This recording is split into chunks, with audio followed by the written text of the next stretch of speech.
Welcome back guys, welcome to your own station the world of economics. तो बच्चों, आज हम बात करने वाले थे रियल फ्लो और मनी फ्लो के बारे में। मगर इस टॉपिक को शुरू करने से पहले हम जानेंगे the sectors, the different sectors of our economy. तो यहां पे हमने अपनी इकोनॉमी को 4 डिफरेंट सेक्टर्स में डिवाइड किया।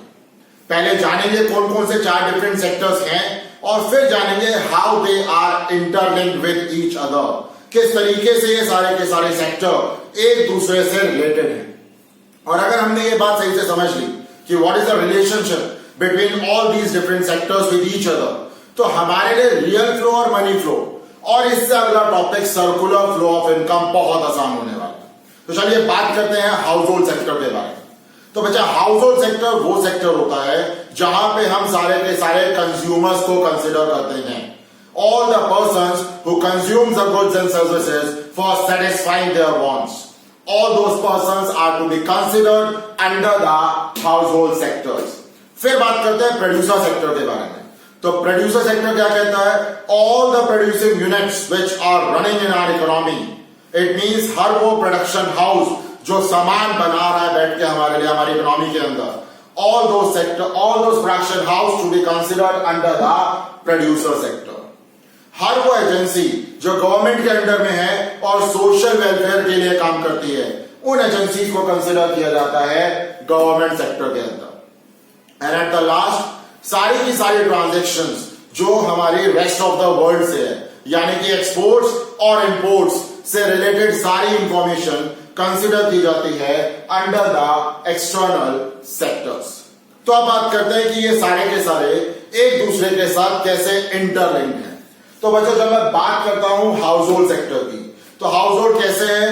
हाउस होल्ड सेक्टर्स को चाहिए कंजम्पशन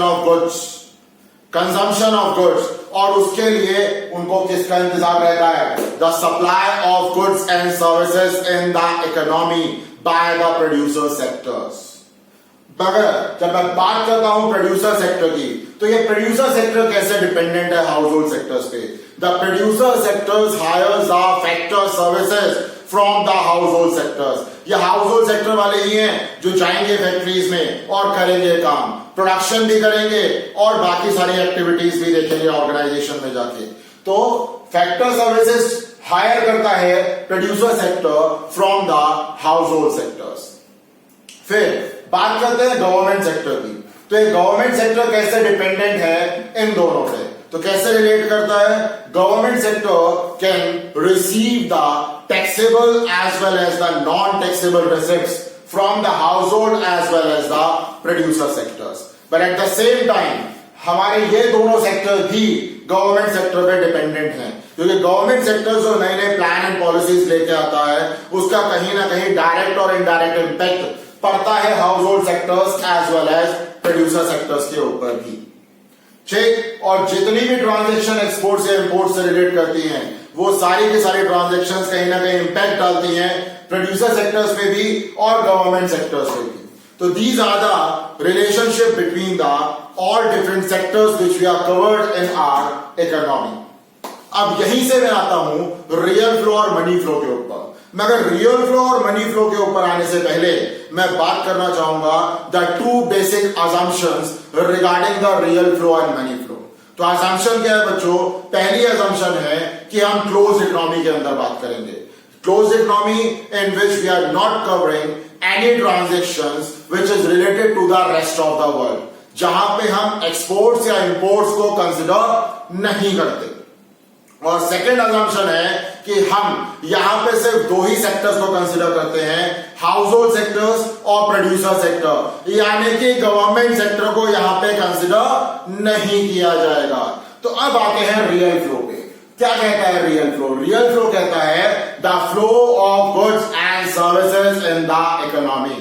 तो सामान का फ्लो मार्केट में कौन करने वाला है? गुड्स एंड सर्विसेज का फ्लो मार्केट में कौन करने वाला है? प्रोड्यूसर सेक्टर करने वाला है। और हमने सीखा था कि producer sector house hold sector पे डिपेंडेंट है because they can hire the factor services from the household sector. और यही यहां पे हम सीखने वाले हैं। क्या? सबसे पहले हाउस होल्ड सेक्टर जाएगा प्रोड्यूसर सेक्टर के पास। किससे जा रहा है? क्योंकि प्रोड्यूसर सेक्टर ने हायर करी है उनकी factor services. Those are land, labour, capital and entrepreneurship.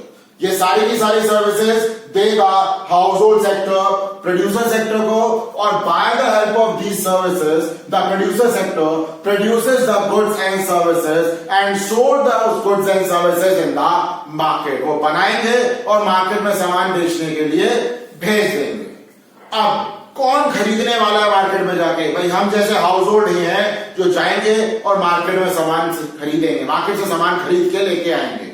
मगर सामान तो तब आएगा जब जेब में पैसा आएगा, और जेब में पैसा आने के लिए अगला फ्लो आ गया हमारे सामने अब, which is known as money flow. तो क्या कहता है मनी फ्लो? यहां पे हम सीखेंगे सर्कुलेशन ऑफ मनी। तो मनी कौन जनरेट करेगा पहले, हाउस होल्ड या प्रोड्यूसर? भैया हाउस होल्ड तो वो थे जिन्होंने अपनी फैक्टर सर्विसेज दी थी, तो उन फैक्टर सर्विसेज के बिहाफ पे अब प्रोड्यूसर देगा उनको फैक्टर पेमेंट्स। तो सबसे पहले प्रोड्यूसर सेक्टर से पहुंचे हम हाउस होल्ड सेक्टर के पास, और प्रोड्यूसर सेक्टर ने दी उन्हें factor payments on the behalf of their factor services. आ गया है हाउस होल्ड की जेब में पैसा। अब वो उस पैसे को लेके जाएंगे मार्केट में और क्या करेंगे? Consumption of goods and services. तो हाउस होल्ड पहुंचा मार्केट में, consumption of goods and services, और अल्टीमेटली वो पैसा कहां पहुंच गया? दोबारा से प्रोड्यूसर की जेब में पहुंच गया। So this is known as the real flow and the money flow. Real flow in which there should be a flow of goods and services, and the money flow in which we are concerned about the flow of money from the household sector to the producer sector. और बच्चा circular flow of income भी हमारा इसी पे based है। बहुत आसान है, सीधी सी बात है। अगर मैं छोटी सी बात कहूं आपसे कि इन दोनों फ्लोज को कंबाइन कर दीजिए, अगर मैं दोनों के दोनों फ्लोज को कंबाइन कर देता हूं तो बन जाता है मेरा सर्कुलर फ्लो ऑफ इनकम। चलिए तो स्टार्ट करते हैं अपना अगला concept which is known as circular flow of income. तो इस कंसेप्ट को शुरू करने से पहले भी इससे रिलेटेड 3 बेसिक असम्पशंस के बारे में जान लेते हैं। पहली असम्पशन, यहां पे भी हम कंसिडर करने वाले हैं अपने आप को क्लोज्ड इकोनॉमी के अंदर। दूसरी बेसिक असम्पशन है कि यहां पे भी इकोनॉमी में सिर्फ 2 ही सेक्टर को कंसिडर किया जाएगा, पहला प्रोड्यूसर सेक्टर और दूसरा हाउस होल्ड सेक्टर। और तीसरी बेसिक असम्पशन, जो सबसे बेसिक सबसे मेन असम्पशन है यहां पे, वो है the income is equal to the expenditures. यानी कि जितना भी पैसा हमारा हाउस होल्ड सेक्टर कमा रहा है, because they are providing the factor services to the producer sector, वो सारे के सारे पैसे को कन्वर्ट करने वाला है consumption of goods and services में। It means there should be no savings. यहां पे सेविंग्स नाम की चीज को कंसिडर नहीं किया जाएगा। जितना भी पैसा हम लोगों ने कमाया वो सारा का सारा पैसा हम खर्च करने वाले हैं। तो आते हैं अब सर्कुलर फ्लो ऑफ इनकम पे, जहां पे हमने इस फ्लो को 3 डिफरेंट फेजेस में डिवाइड किया। एक को नाम दिया प्रोडक्शन फेज, एक को नाम दिया जनरेशन ऑफ इनकम फेज, और तीसरा फेज है हमारा कंपोजिशन ऑफ इनकम। तो देखिए सबसे पहले आया बच्चों production of goods and services. तो इसके अंदर क्या कर रहे हैं हम? The producer can produces the goods and services by hiring the factor services from the household sectors. यहां पे प्रोड्यूसर सामान बना रहा है और हायर कर रहा है सामान बनाने के लिए factor services from the household sector. सामान बनके तैयार हो गया, तो उसके बाद सबसे पहले क्या हुआ? उसने उन फैक्टर सर्विसेज का पेमेंट किया to the household sector. तो वो हो गया जनरेशन ऑफ इनकम। अब हाउस होल्ड सेक्टर के पास इनकम पहुंच चुकी है, तो वो क्या करेगी? मार्केट में जाएंगे और क्या करेंगे? Consumption of goods and services करेंगे। तो भैया सीधा जाता है, पैसा लेके पहुंचा मार्केट में और कंपोजिशन ऑफ इनकम, यानी कि सारा का सारा पैसा खर्च कर दिया in the consumption of goods and services.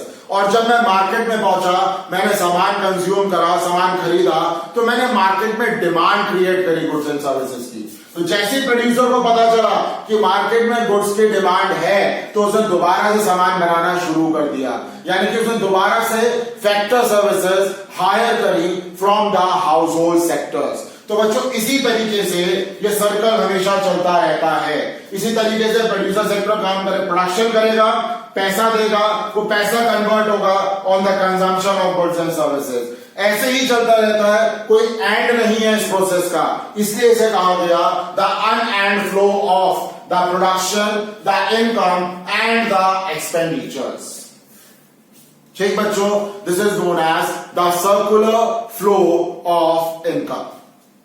I hope आपको समझ में आया होगा जो हमने डिस्कस करा आज अपनी वीडियो। नेक्स्ट क्लास में हम पढ़ेंगे the impact of the injections and the withdrawals on circular flow of income, और साथ में डिस्कस करेंगे एक बहुत important topic, that what is the difference between the factor incomes and the transfer incomes. क्या होती है ये, क्या इंपैक्ट पड़ता है इसका नेशनल इनकम पे, डिस्कस करेंगे अपनी नेक्स्ट क्लास।